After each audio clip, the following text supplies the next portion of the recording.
Well, hello there. Yes, it is that time again. It is time for our weekly tarot slash astrology blog here on the 27th of January of 2019. And I know you're staring at me in horror because I'm not wearing a tie-dye t-shirt. You're thinking, oh my God, what happened to Bob? He doesn't have a tie-dye t-shirt on. It's okay. It's all right. I'm still your beloved Bob. Tarot reader, card reader, hypnotist, metaphysician, all that stuff. But I'm wearing a solid color t-shirt today.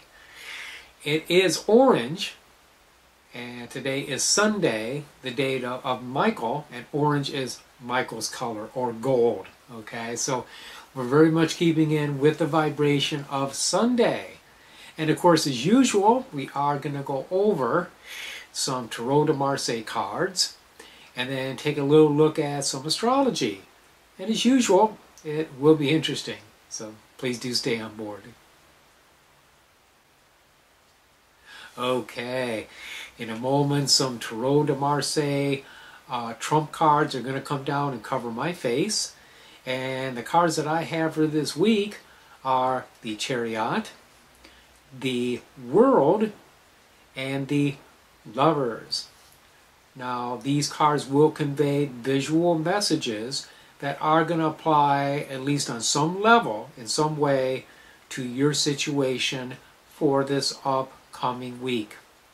So we look at the Chariot, and we see this man standing receptively, holding a scepter, one hand on his hip, one hand on a scepter, a sign of rulership. He has two horses drawing his chariot. They appear to be going towards the left. They're starting to turn, and he's kind of looking that way a little bit himself, though he's mostly facing toward us. Then we look at the next card, the World, and here we have now a nearly nude woman, or hermaphrodite, whichever way we want to look at it, doing a happy dance in the middle of a blue wreath. The blue horses have become a blue wreath. She is surrounded by 4 cherubic animals which are protective in nature. She too is looking towards the direction of the left, but she doesn't seem inclined to move that way. She's just sort of like doing her happy dance in place in the middle of that victory wreath. Perhaps she's avoiding what lies in the next card, the Lovers. Now here we have a figure who is surrounded by 2 women with Cupid above his head, about to shoot one of them, okay, so that he makes a choice. So we could perhaps say, all right, based on these visual messages, that we may be in a situation where if we look to the past for wisdom but don't turn into it too hard, we may avoid a lot of noise. Because that's sort of like how I see the Lovers cards, a lot of noise. These women are pulling on this fellow, jerking him in different directions.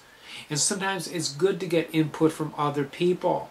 Okay, we don't have to go it alone, and sometimes we're really better off if we don't listen to anybody for a little while and just sort of like measure ourselves carefully and go by our own direction.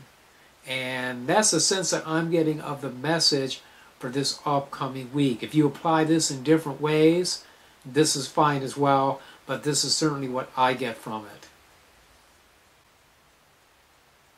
Okay, so we can look at a little bit of astrology. Now, there's not an awful lot, really. We're in the very much waning phase of the moon. Okay, we're in the coming in the last quarter.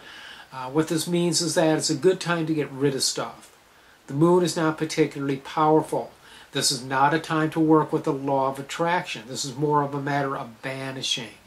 So getting rid of sickness, getting rid of poverty, getting rid of any kind of negative conditions, things that we just don't want. This is a good time to do that. This Wednesday would be a good healing day for banishing things. We've got a couple of good aspects between, I think, the moon, the sun, and Mercury. From what I'm remembering correctly, it's very early in the morning, but that whole day that Wednesday, I feel it's going to be a good day to do some healing work on yourself or others. Again, as long as you are banishing. That's really about all it's good for. I don't have other aspects I want to talk about this week. We do have a new moon in Aquarius coming up next Monday. And that's something I look forward to. Is I am an Aquarian. That's kind of a power shot for me. Moon and Sun in Aquarius. Okay, we look forward to that. And of course, new moons are new beginnings. We will talk about that more next week. Okay, well, thank you so much for tuning in. I really appreciate you. I do. Your support means a lot to me.